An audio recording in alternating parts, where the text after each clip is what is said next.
Livro Emoções que Curam, Médium Vanderlei Oliveira, Espírito Hermance Dufour, capítulo 16, O amadurecimento emocional dos médiuns.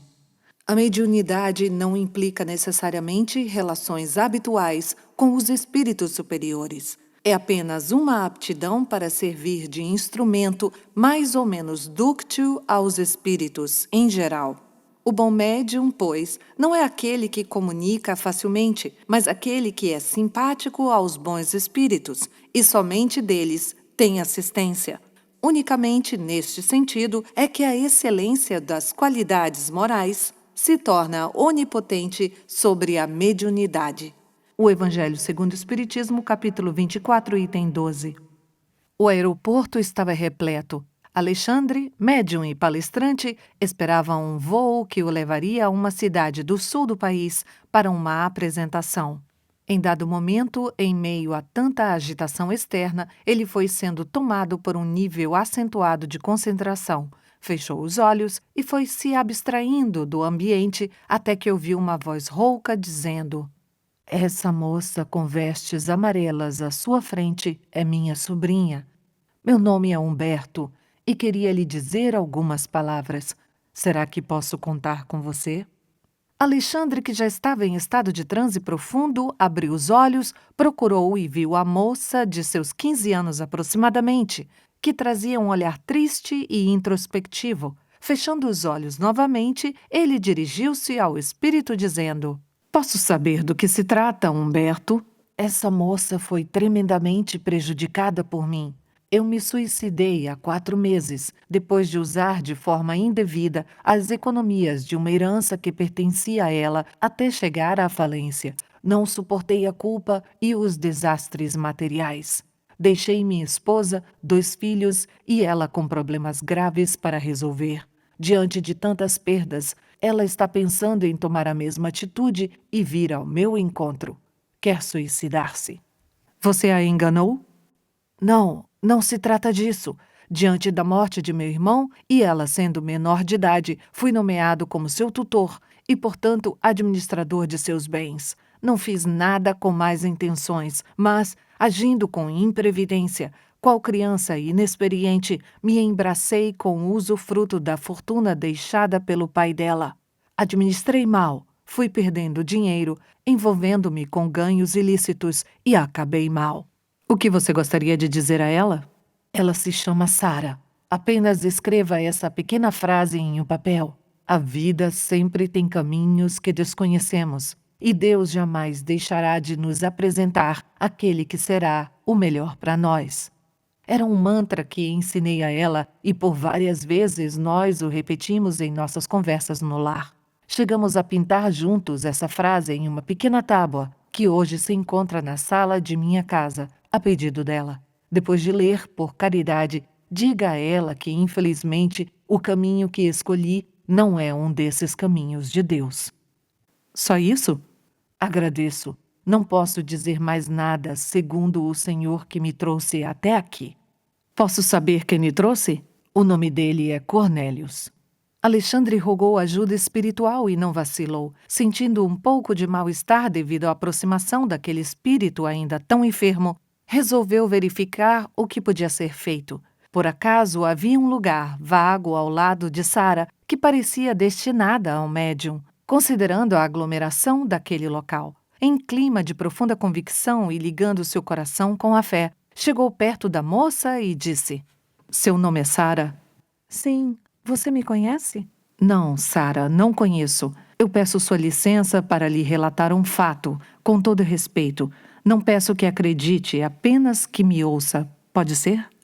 "Sobre o quê?" "Eu sou médium e percebi que você perdeu uma pessoa querida recentemente, não foi?"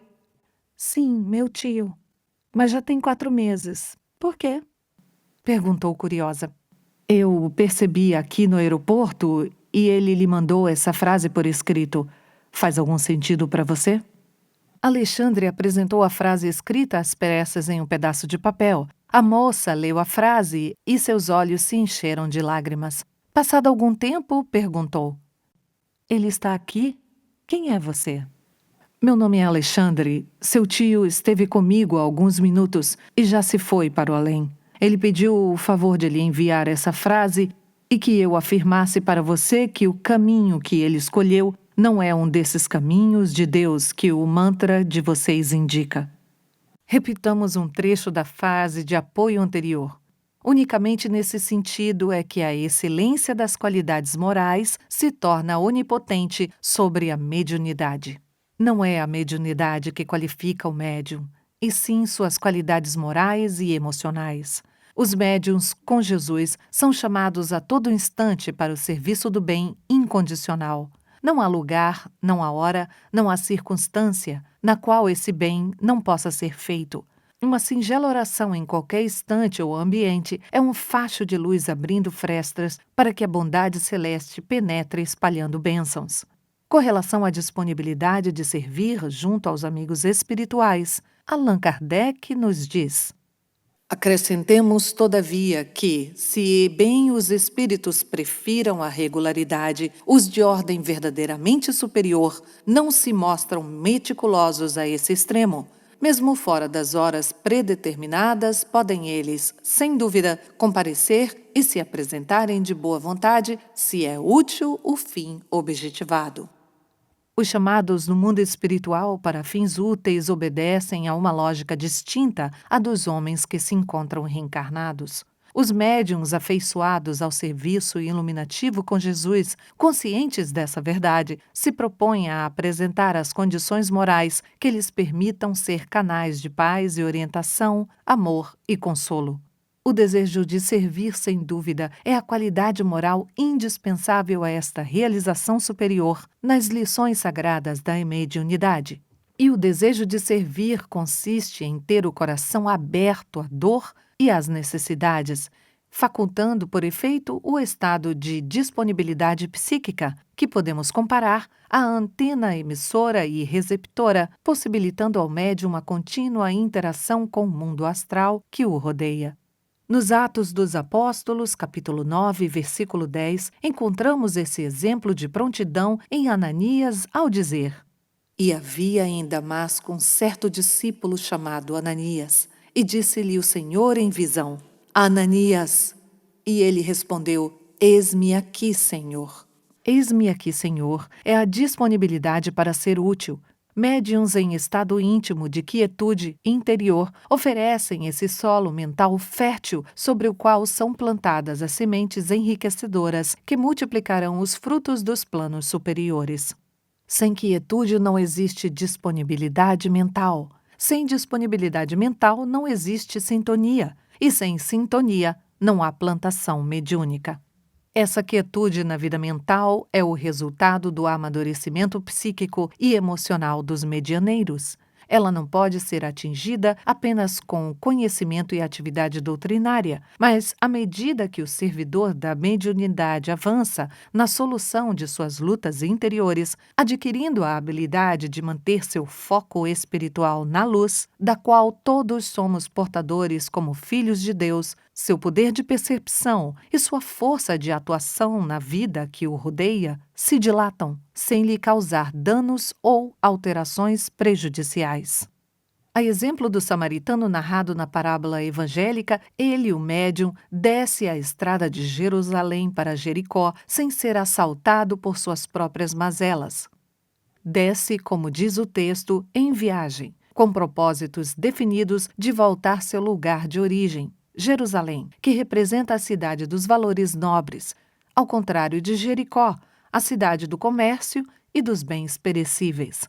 O samaritano foi em viagem enquanto o homem assaltado, o levita e também o sacerdote desciam, ou seja, perdiam sua condição interior na derrapada para os interesses sombrios.